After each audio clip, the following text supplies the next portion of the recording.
So without further ado, let me do the introductions. Over here we have Damien Hall, Maria Jonda, and Lillian Pryor. And if you would just introduce yourselves and your occupations and tell us a little bit about yourself. Great. Hello, my name is Damien Hall. I am a back-end software engineer apprentice at HP. I will be there for about 12 months. I've already completed 3 months of the apprenticeship, and then I will continue to be a full-time back-end software engineer. My degree is a Associates of Arts. I haven't really finished it yet.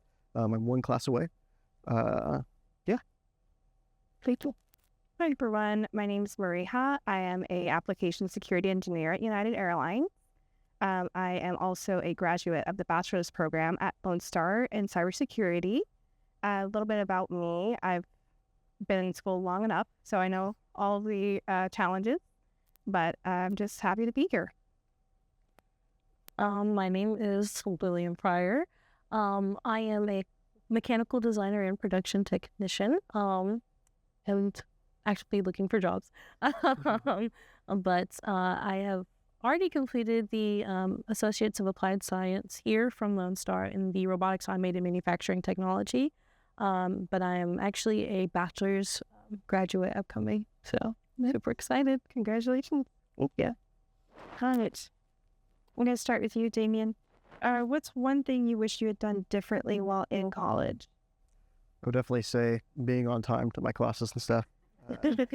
Not great at time management, still struggle with it a little bit, but at the end of the day, being on time shows respect to your professors, shows respect to the people that you want to be on time for, and it's very important to make connections. You can get really far with those. Yeah. I wished I did more life applications with what I learned. So I learned that while being at United and wanting to do cybersecurity, you can get your degree, but you also have to do a lot of labs, a lot of exercises to show that you know what you've learned. So I wish I had put more time to that versus afterwards, after graduating, because adulthood itself is a challenge. And then on top of that, learning how to manage everything else and school. So I wish I put more time into that. Okay. I think something I wish I did, it's more of like take advantage of the resources that your professors would provide to you, because I know some days you'd come out of work. At least me, I would commute between like downtown. I worked downtown for a little while, and here at least my classes were all in person. So it's okay.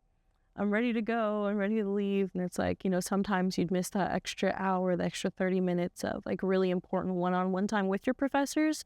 So from there, it's like, now that I've gone through I'm going through my second degree, I'm very much keen on, hey, professor, you have office hours now. Can I pick your brain a little bit regarding what we're learning? So, okay, that's good to know. Definitely. Damien, what was the biggest challenge you faced transitioning from college to your career? There's a lot of them. Definitely scary. Going from, just your only responsibility is school and nobody but you has to, you're working for yourself, but whenever it comes to a job, there's a lot of people counting on you. There's a lot of things you have to do, especially not because you want to do them, but because they need to get done. And I think that was the scariest part, was having so many people who I needed to, impress in a sense, but also having so many people that actually relied on me to make sure that I did a good job. Mm-hmm. For me, it would be communication. I was used to, talking to my peers, my classmates, my professors in the manner of I'm their student. But when it came to talking with your coworkers who may be younger, older than you, that's a whole different thing. Your managers, your directors. Mm-hmm. That was a big transition that I had to understand.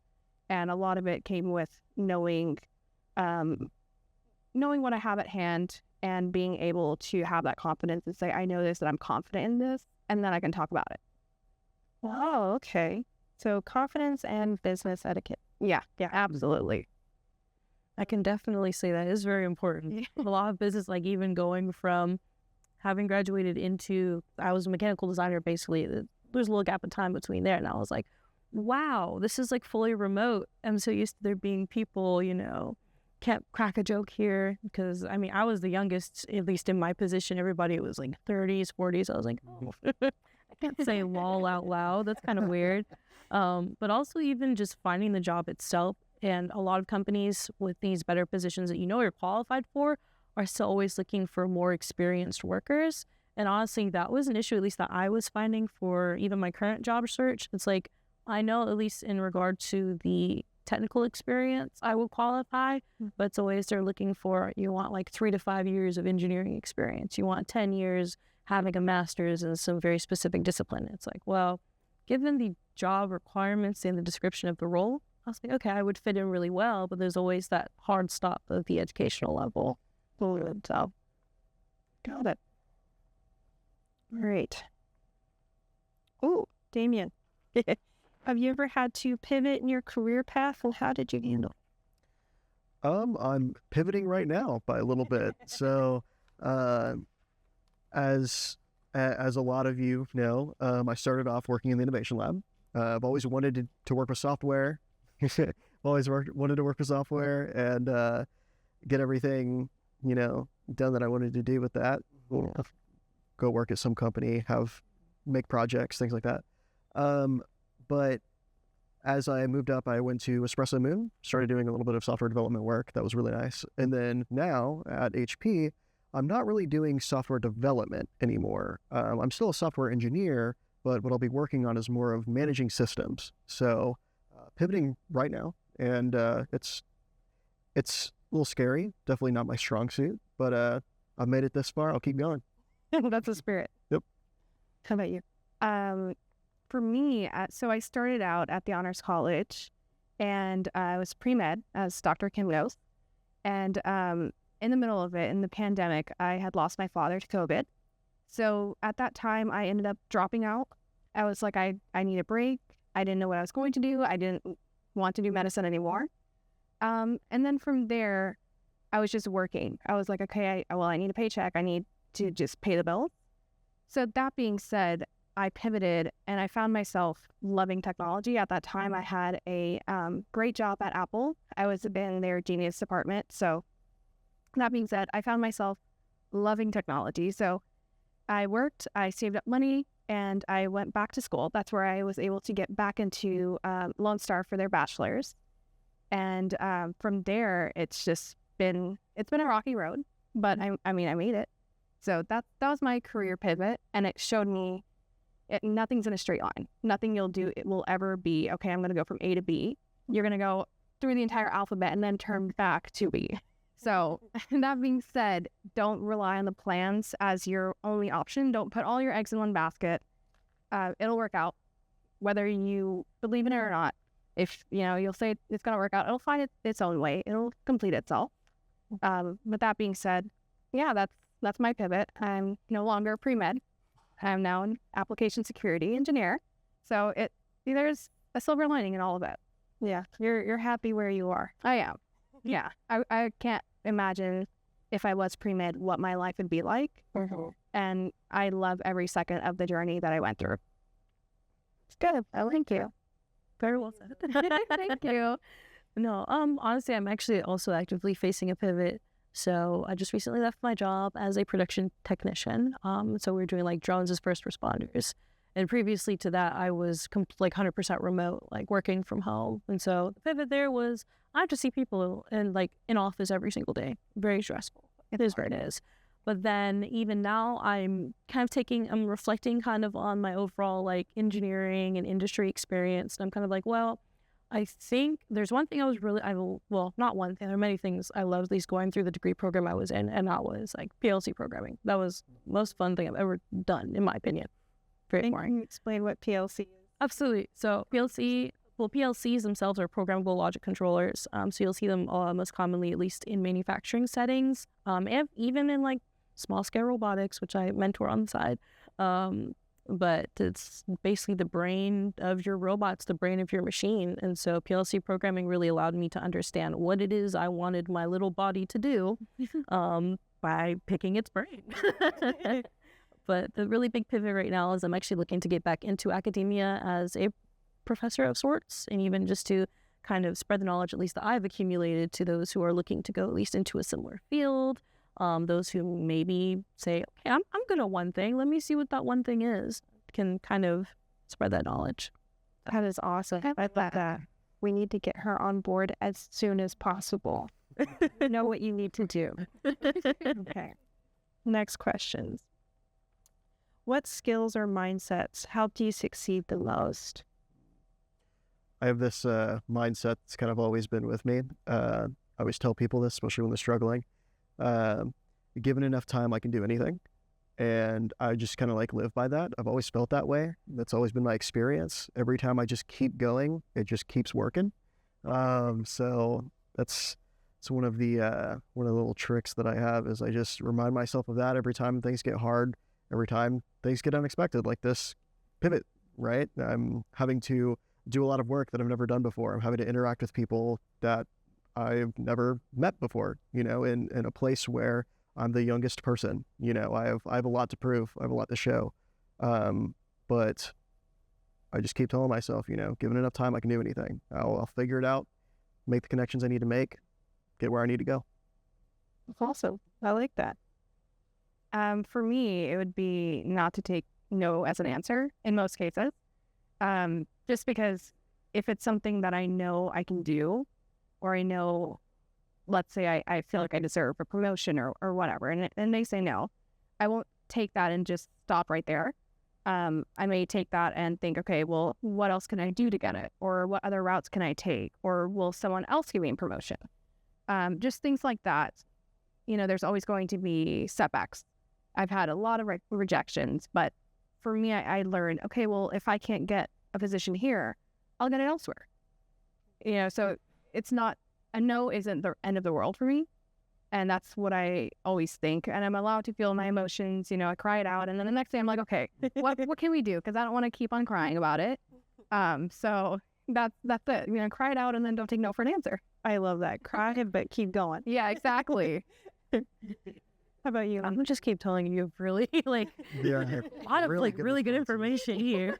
Well, honestly, going as I have been, I think of myself as a sponge. And there are two things a sponge is really good at doing: absorbing information and also being able to wring it out. So that's definitely something I have been using, at least in my industry experience, is learn as much as I can, and then when the time comes, I will wring myself dry of all of the information I have. And so I can't ever say I'm just good at one thing, because I'm good at a lot of things. Mechanically inclined, I can program, I can sing, I do opera on the side, I can bartend, I can do a lot of things. But it's when it comes to people who are also interested in doing some of those more interesting things, it's hey person, here's all the wonderful ways in which you can do that. And no, as you said, no one path is going to be the straightest. It's going to have its turns, its loops, its dead ends. And you just have to keep making your own. And that's what I want to do for other people, really, myself and other people.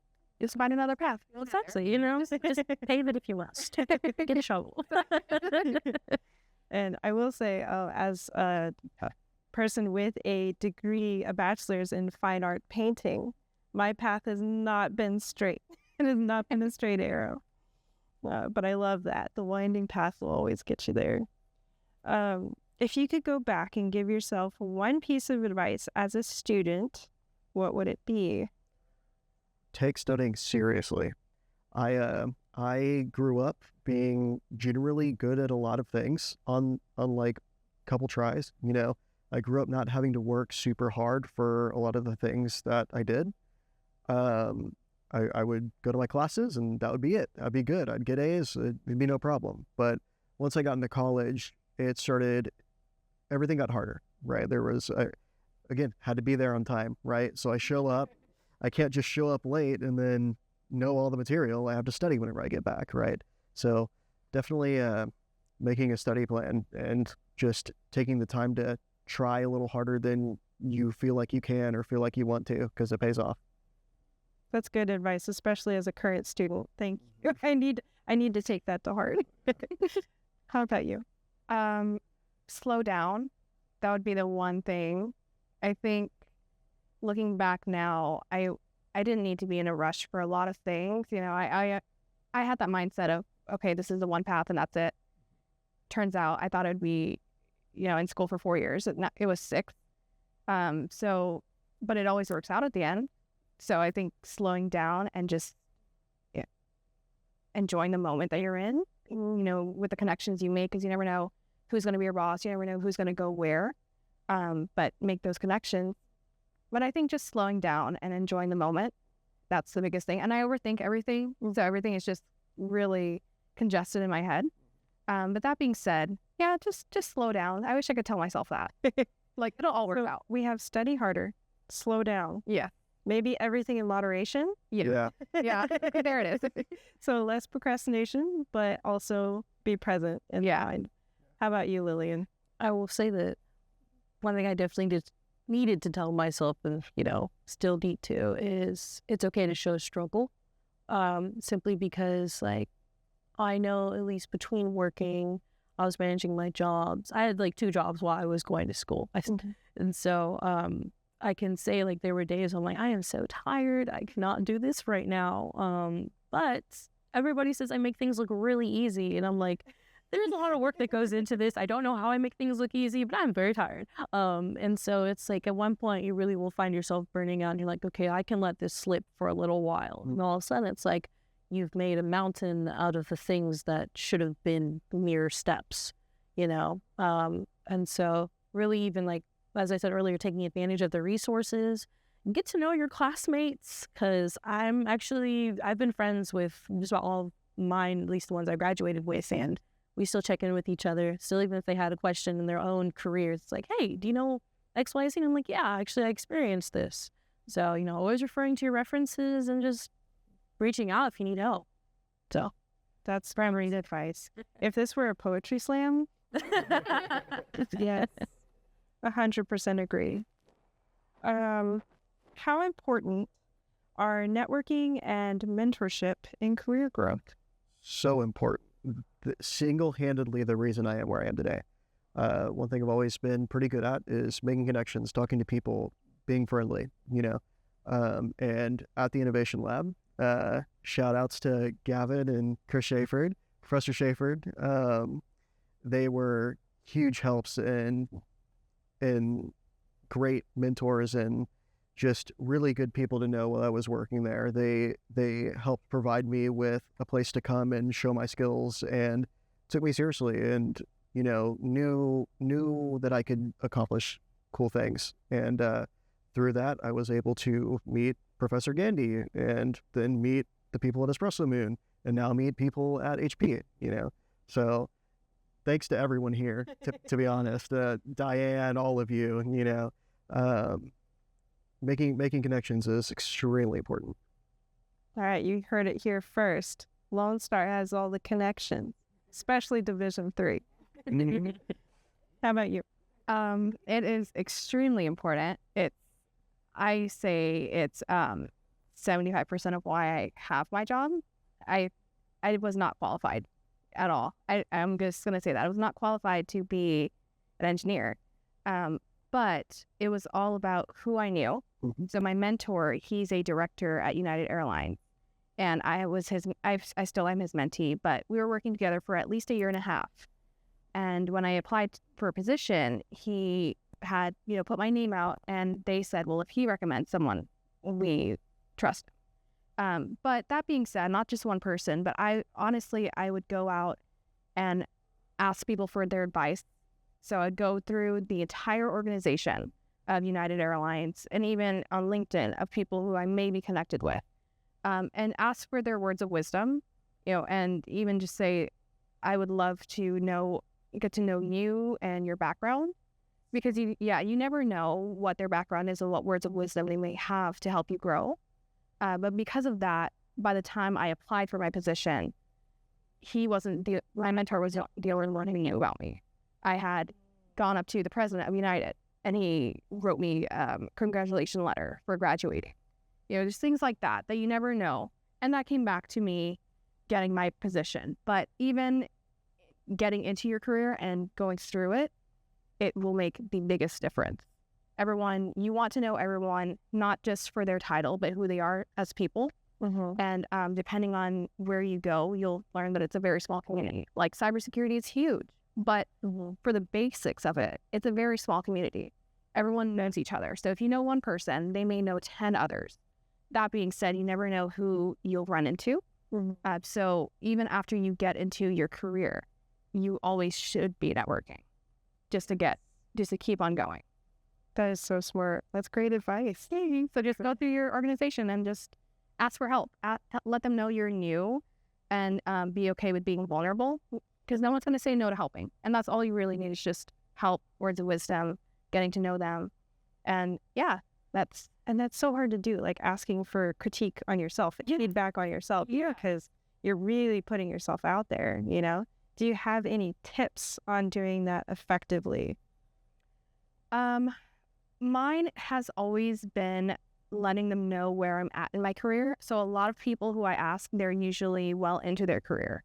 That being said, I still ask people who are also in the same level, but when they're well into their career, they are more likely to help because everyone wants to help you. That's the one thing I had to learn is it's okay to ask for help because people want to help you. They want to see you grow. So it took me back there, but also be prepared to sell yourself because no one else will. That's the biggest thing is you have to know what you know, be confident with it and sell yourself to them. Not asking for jobs, but mentioning, okay, this is what I've done. What can I do past this? So they see that you've worked hard enough and you've done what you can. That's where you need help. Okay, that's fantastic. I love you. How about you, Lillian? Oh, it's definitely important. Mentoring and networking, even being me myself being the mentor and also being someone who is being mentored. I am a mentor for several robotics teams, at least in my community. And so, yes, I am a young professional to all. I'm still very much their friend, but as much as I am their friend, I'm also someone that they can look up to. Being a Black woman in STEM, that is something that my mother really just, she's our breadwinner. But she's like a senior level project manager. And I'm like, okay, you know what? My dad's a teacher. You know what I'm going to do? Go in industry and try something interesting and crazy.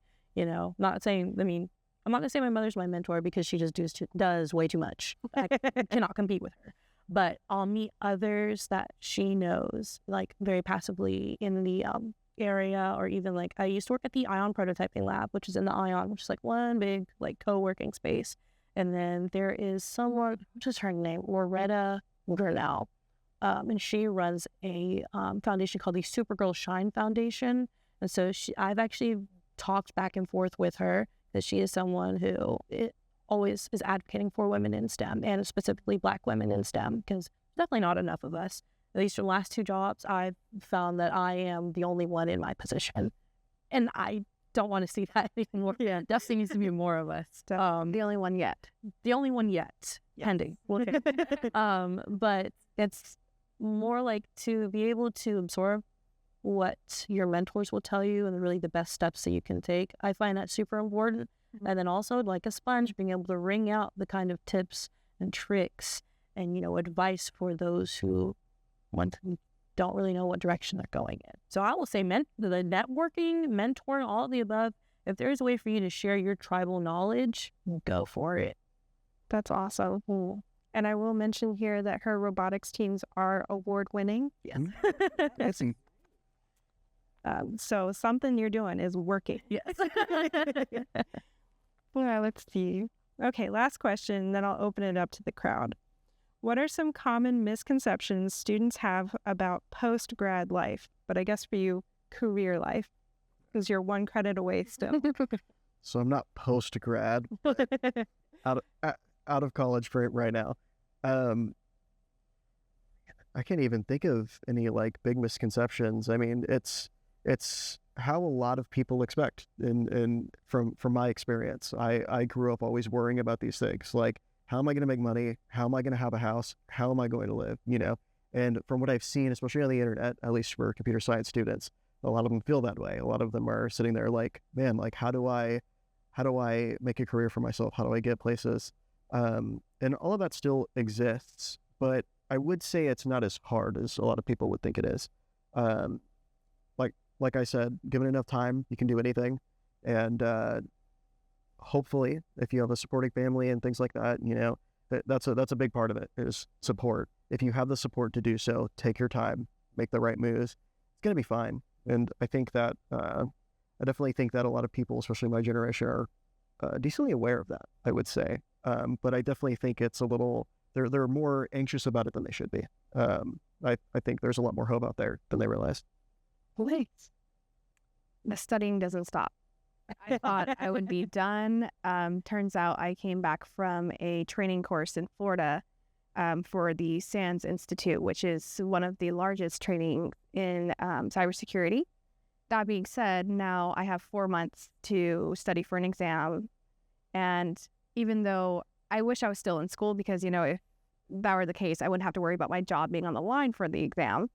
But it doesn't stop. So the habits you make right now, you know, someone always told me the choices you make today, you live with tomorrow. That is extremely true when it comes to studying. It will never stop, but the habits you make and the relationships you make while studying, how to study as an adult, that's just going to keep on going. And especially if you want to move forward in your career, you're always going to have that mindset. But yeah, just understanding that it doesn't stop after college. You'll still have to. So make the best of it right now and make the best habits that you can. That way, when you pick it back up, it won't be that hard. I like that. Very commonly, something I keep experiencing in my jobs is that you're not going to be the best off the bat. I started off my mechanical design job having certification in like AutoCAD 2013, and then everything else I was self-taught with. And so I was like, okay, I know all these terms that they're using. I can totally compete with industry standard. And then we started using SolidWorks. I said, oh, okay, sure. Sure. No. No, honestly, even just like understanding your own limitations, you don't want to get so in your head that all of a sudden you're like, do I actually deserve to be here? Because one thing I learned is that your managers will always want you to ask questions and work towards getting better. Actually, they were even funding a separate training program for SolidWorks to further like my understanding of GD&T. Not unless you really like are heavy into modeling, you will know what that is. Otherwise, no way in the world. Because I definitely didn't. But you know, understanding like different industry standards, at least in the mechanical engineering sense. I mean, previously was working on like composite utility poles. You'll see them popping up all around here. But it's like, even trying to understand the technology, you can only watch so much how it's made until you're there. You know, I've seen all 32 seasons. But even just like thinking, oh yeah, I should know all this. You don't. And it's okay because you always have the opportunity to learn. So definitely don't always think you're the best at everything because someone will definitely be there to remind you you're not. But you can always get better. But if someone has imposter syndrome, quite literally. But it's so good they make you see. Everyone does. And that's the one thing, you know, to understand is you're not alone. How do you maintain that positive attitude with the job market being the way it is? So I've gotten all my jobs through networking. Last time I had to apply for a job was at like Whataburger. So it's been a minute. I definitely think you two are way more qualified for this question. That's so hard. I will say, I think rejection is one of the worst things, especially as women. You know, are we qualified? Do we have enough? That being said, I will say, you know, lean on your peers, seeing if they can help you understand, okay, well, maybe this isn't correct. Or even with the rejection, I've learned that if it's not meant for me, it's not meant for me. I could try as much as I want. I can say, okay, I'm the best person for it. And if they don't see it, then I had to learn I don't want to be a part of a team where they don't see it. So I had to change my mindset on that. And if it's meant for me, it will come no matter what. I had to see myself as that, that whatever's meant for me will come to me. No matter how much I try to run away from it, if it's for me, it's for me. But I wouldn't want to be part of a team where they don't see that. Yes. One thing I can definitely say, at least definitely, if it's for me, I'll take it. But I have done a lot. I will definitely say I have done many weird different things. And I think that also helps, at least when it comes to me going out and finding some of the jobs, because I always think of the possibility of what if with this, you know, like I'm also Part 107 certified for flying unmanned drones, basically. So I'm looking for jobs of, I can do surveying, I can do, you know, first response, which I did for a little while. I can do mechanical design, I can do mechanical engineering. I mean, without the mechanical engineering degree, of course, but it's like everything that you know you think you can do are things you should definitely try to work towards. Even with robotics, you know, suddenly you're working at an automation company because it's like, okay, one small thing that, yeah, I'm really good at this one niche thing. You can suddenly grow that into an occupation for yourself, or even contact a company and say, do y'all have some sort of equivalent that you might be looking for? Because I'm certainly here for the job, because the previous job I worked as a production technician was not something that they even had an idea of. But I reached out and I said, do y'all need my expertise in, you know, handling tools, programming, you know, electrical systems? And they said, yes, we definitely do. Here's a job that we just made today. So definitely there. Yeah. I love that. So I'll say that I've never hosted an event before. I've never had a panel before. This is very new to me. Congrats. Thank you. I will say that during my last year-end evaluation with my manager, Diane, I told her that I wanted to interact more with students. And this was a way for me to interact more with students, past and present, and a way to get myself out of that cave that is my office, because I was just in there constantly doing spreadsheets. And as a student as well, just being able to pick your brains and see where your path took you is so important to me to find out, because I am on a path of data analytics right now, and just seeing where the challenges that you've had to go through and how you were able to conquer them and just make them your own is really impressive. And I just want to thank you so much for being here as well. Yeah, for me, I think what kind of made me want to come here is I remember, and it still continues to be the same, how hard it is to find people who are like you sometimes, and how hard it is to find people who you feel comfortable asking for help, right? Like you had said. And I wanted to be here and tell my story and share what I've gone through. That way people like me can also know that, hey, there's someone out there who has done something similar. Hey, there's someone who was really young trying to step into their field with little experience, you know, like I want that to be out there, and I want people to know about that. I really like mentoring people because of that. The Innovation Lab, I had a lot of people from like Alan Gandy's class come in and ask me for programming help. I want to help people. I want to teach people. I want to show people who are in my position, who were like me, that they can do these things, you know, and that's a big reason why I'm here. And I also want to say thank you for hosting this. Thank you guys for showing up. I am in a room with some of the wisest people I've met right now. I really appreciate it. Thank you. For me, it was more of a way of paying it forward. Given how far I've gotten, I never thought I would get this far, even right now, and I feel like there's more to come.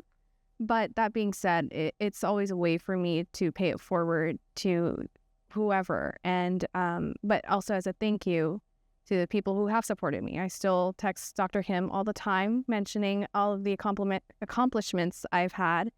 And it's just a way of thanking, you know, my support system and those who are open to listening to my story. But also, you never know who is going to resonate with your story. I always like to think of it, and when it comes to networking too, but I always like to see it as, if you're in a room full of people you don't know, you have more in common than you think. You guys are more alike than you're different. So treat it as that too. So if someone resonates with my story, I am honored that they see that they think my story is worth listening to. But that's ultimately why I wanted to come on here and speak. Miss Sota, you don't.